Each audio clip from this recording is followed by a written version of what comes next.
تو جب حضرت عبداللہ بن سلام رضی اللہ تعالی عنہ جناب رسول اللہ صلی اللہ علیہ وسلم کی خدمت میں حاضر ہوئے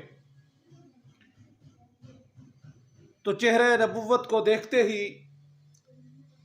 ان کے دل نے یہ گواہی دی کہ لیس بوجہ کذاب، یہ کسی جھوٹے کا چہرہ ہو ہی نہیں سکتا۔ تو جو پہلی بات حضرت عبداللہ بن سلام رضی اللہ تعالی عنہ نے نبی کریم صلی اللہ علیہ وسلم سے سنی، اللہ کے پیغمبر صلی اللہ علیہ وآلہ وسلم ارشاد فرما رہے تھے، یا ایہا الناس، اے لوگو، افشوا السلام، سلام کو پھیلاؤ، سلام کو عام کرو، اطعموا الطعام، لوگوں کو کھانا کھلاؤ، جو بھوکے ہوں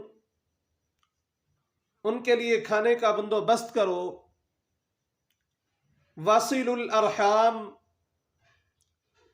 اور صلہ رحمی کیا کرو، رشتوں کو جوڑا کرو،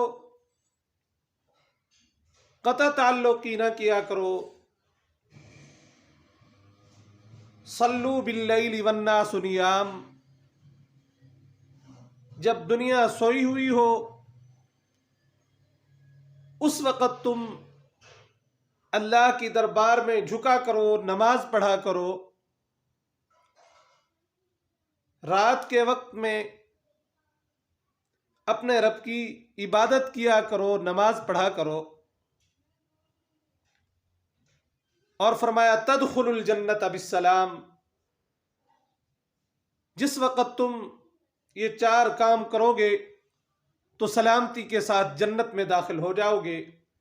اللہ رب العزت ہمیں عمل کی توفیق عطا فرمائے، آمین ثم آمین۔